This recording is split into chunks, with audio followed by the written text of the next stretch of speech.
Nos dias de hoje, com a quantidade de tarefas e distrações que nós temos o tempo todo na palma da nossa mão, que nem essa aqui, a produtividade é um assunto que vem ganhando cada vez mais procura no Google e até mesmo aqui no YouTube.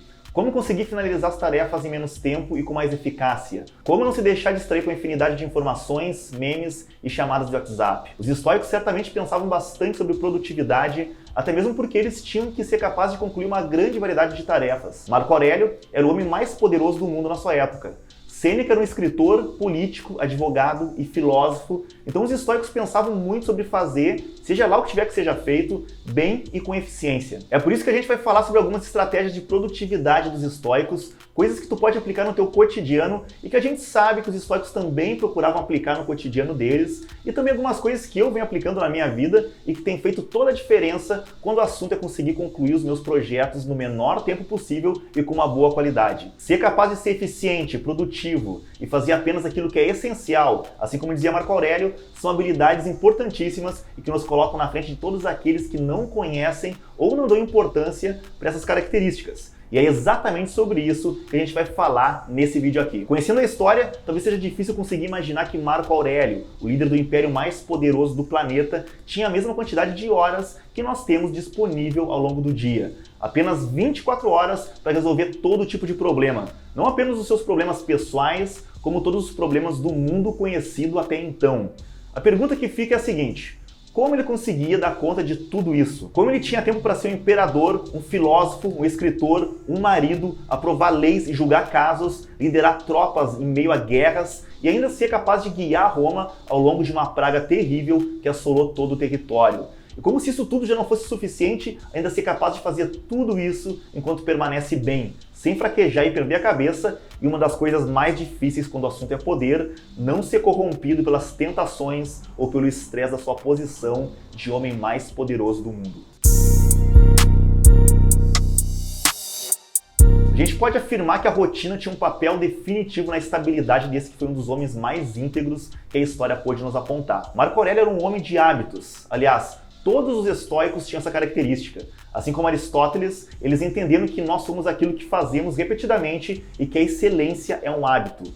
Os dias de Marco Aurélio começavam cedo. Como ele certa vez escreveu, pela manhã, quando você acordar, saiba que você está se levantando para fazer o trabalho de um ser humano.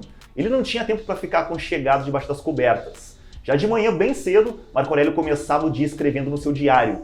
Ele despendia alguns minutos para preencher aquelas folhas em branco com seus pensamentos, clareando sua mente e lembrando a ele mesmo daquilo que realmente lhe era importante. Depois disso, ele se preparava para o dia que estava por vir.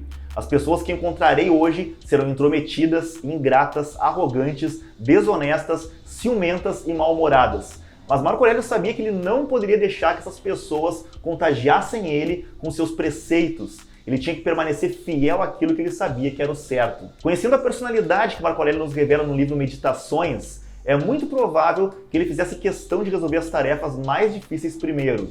Ele não acreditava e não dava chances para a procrastinação. Por isso ele fazia questão de iniciar suas atividades enquanto o seu cérebro ainda estava descansado e, consequentemente, no seu máximo potencial. Concentre-se no que está na sua frente. Assim como o romano, faça como se isso fosse a última e mais importante coisa na sua vida. Obviamente, os antigos estoicos não tinham alguns problemas do mundo moderno que todos nós temos que lidar, como, por exemplo, a sobrecarga de informações a que somos submetidos todos os dias. Eles não acordavam e iam direto olhar o Instagram ou checar os e-mails e se deparar com uma notícia que pode lhes influenciar negativamente já nos primeiros minutos do dia. Ao invés disso, eles escreviam nos seus diários tudo aquilo que estava preso nas suas mentes, trazendo para o mundo real as suas ideias, planos, medos, frustrações e inspirações. Anne Frank já dizia que o papel é mais paciente que as pessoas e isso faz muito sentido. Os estoicos eram muito focados em examinar e revisar suas ações para poderem ter uma melhor compreensão acerca deles mesmos. Isso é um fator que muda totalmente o jogo, afinal, se tem alguém que nós temos que fazer questão de conhecer bem, é a nós mesmos. Basicamente, não tem como separar o estoicismo do hábito de registrar os pensamentos em diários. Eles estão sempre juntos, de mãos dadas. O livro mais famoso do estoicismo, que é Meditações de Marco Aurélio, se chama originalmente Meditações a mim mesmo, ou seja, ele não foi escrito para ser publicado e divulgado para o mundo como um livro, mas sim apenas um diário onde ele registrava seus pensamentos, que após a sua morte foi descoberto pelos seus familiares e aqueles que tiveram acesso àqueles primeiros escritos ficaram encantados com a riqueza dos ensinamentos ali contidos, que acabou levando a sua póstuma publicação com o passar do tempo. O hábito da escrita nos ajuda a limpar nossa mente, a nos manter centrados e principalmente a nos lembrar dos principais acontecimentos e ensinamentos do nosso cotidiano e a partir daí trabalhar no nosso constante aperfeiçoamento enquanto seres humanos. O Sêneca já falava sobre a importância de revisar os acontecimentos do dia e isso é muito importante porque não tem como a gente se tornar alguém melhor se não avaliarmos com honestidade as ações que praticamos nas últimas 24 horas. Eu quero saber como e em quais áreas eu posso melhorar, onde eu errei, quais os meus pontos fracos e quais as minhas vulnerabilidades. E só a partir do momento que conhecemos as nossas forças e as nossas fraquezas que somos capazes de nos tornar uma versão melhor de nós mesmos e não venhamos a incorrer sempre nos mesmos erros. As pessoas costumam ficar paralisadas por um senso de perfeccionismo que é nada além de um bloqueio mental e um motivo para procrastinação. O Churchill estava totalmente certo quando ele dizia que o perfeccionismo é sinônimo de paralisia. É exatamente quando ficamos obcecados com a ideia de fazer as coisas 100% de acordo com o nosso conceito de perfeição que nós não colocamos a mão para fazer as coisas realmente acontecerem. É importante termos objetivos, aliás, os objetivos fazem toda a diferença para que a gente consiga realmente chegar onde queremos, mas uma vez que o objetivo foi traçado, nós não temos que focar no resultado, mas sim no processo. Se o processo for bem executado, o objetivo vai ser alcançado. Agora, se o processo falhar, o resultado vai ser sempre negativo. Então, a minha obrigação principal é de fazer o meu trabalho todo santo dia e para isso eu foco 100% na construção de uma rotina que vai me ajudar a chegar onde eu quero. O motivo pelo qual a maioria das pessoas procrastina é porque elas estão com as suas vidas e as suas mentes desorganizadas. Elas têm uma vida caótica, com um monte de coisas chatas para fazer, e por ter um monte de coisa chata para fazer, elas não focam. Marco Aurélio dizia que todo dia, a cada minuto, nós temos que nos questionar se o que estamos fazendo é realmente essencial. Ao responder essa pergunta e descobrir aquilo que não é essencial, nós eliminamos tudo que está roubando a nossa energia e nos desfocando dos nossos objetivos.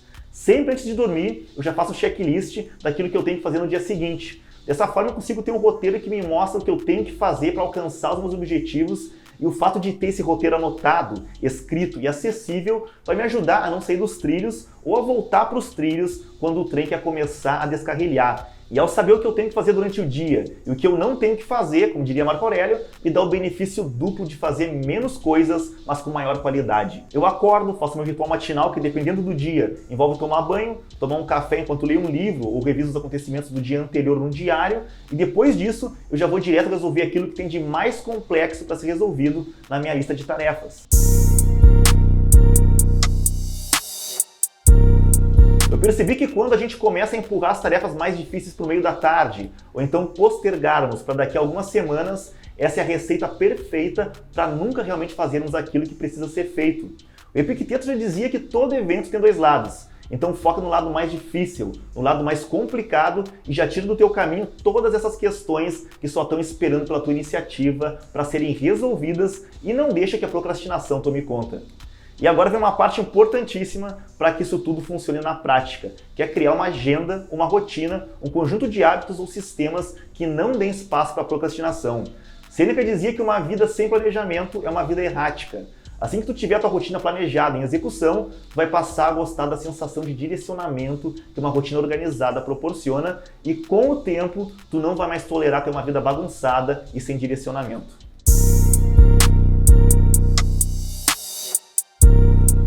Pequenas vitórias são extremamente importantes para manter a gente motivado ao longo da jornada que nos leva até a realização dos nossos objetivos. Por exemplo, no meu caso, eu sei que se eu fizer um roteiro num dia, gravar o vídeo no outro dia e pesquisar o tema para os próximos vídeos com uma certa regularidade, eu vou ter um sistema rodando que com o tempo pode potencializar a capacidade do meu conteúdo chegar até mais pessoas e poder causar um impacto positivo na vida de muita gente que ainda não tem acesso a esse tipo de conhecimento poderoso que o estoicismo nos proporciona. Agora, se não tiver um sistema organizado, e por sistema tu pode entender uma rotina bem definida que eu siga à risca, então as chances disso tudo que eu falei acontecerem tendem a zero. Inclusive, já aproveita e deixa o teu like para o YouTube entender que esse conteúdo vale a pena ser mostrado para mais pessoas. Agora, se eu ficar obcecado com o que as outras pessoas possam pensar, eu vou acabar me colocando numa posição defensiva, focando mais na opinião alheia do que na produção de conteúdo em si, e isso só contribui para nos deixar intimidados de seguir em frente. Por outro lado, se eu focar no que está na minha frente, naquilo que eu posso controlar, naquilo que eu posso fazer bem, eu acabo aumentando as chances de explorar ao máximo o meu potencial para fazer algo que realmente possa me levar para um próximo nível na minha carreira. O poder de dizer não é o que nos permite excluir tudo aquilo que não vai nos agregar nada de positivo para que a gente possa focar no que realmente importa. E aqui vem um truque bem simples para acabar com as tuas dúvidas quando tu não souber se deve dizer não para alguma coisa. Sim é sim, não é não e não sei também é não. Vou falar de novo. Sim é sim, não é não e não sei também é não. Quando tu tem certeza sobre alguma coisa, tu naturalmente já sabe que a resposta deve ser sim. Agora, para tudo aquilo que tu tiver dúvida, é não. Bem simples assim. Por exemplo, se tu me disser que está em dúvida se quer estudar engenharia de alimentos, então tu não quer estudar engenharia de alimentos, tu apenas está cogitando a possibilidade de fazer esse curso por causa de um potencial remoto que isso tem de te dar dinheiro. Se tu realmente quisesse cursar engenharia de alimentos, então tu saberia disso, tu não teria dúvidas, tu iria fazer o que tu pudesse fazer para realizar o teu sonho. A mesma coisa vale para um relacionamento. Se tu não sabe se quer namorar com tal pessoa ou seguir adiante no relacionamento, então já é mais que evidente que tu não quer. Talvez tu não saiba o motivo ainda, mas no futuro, se tu resolver entrar num relacionamento que não te passa segurança já nos momentos iniciais, tu pode vir descobrir isso da pior forma possível. Então não esquece, sim é sim, não é não e não sei também é não. Se tu quer ter acesso a mais conteúdo sobre estoicismo e desenvolvimento pessoal todos os dias, então não deixa de clicar nos links aqui na descrição para acompanhar meu trabalho nas demais redes sociais. Também já aproveita e dá uma olhada nesse vídeo aqui do lado, que eu tenho certeza que vai acrescentar algo positivo na tua vida. Bora pra luta!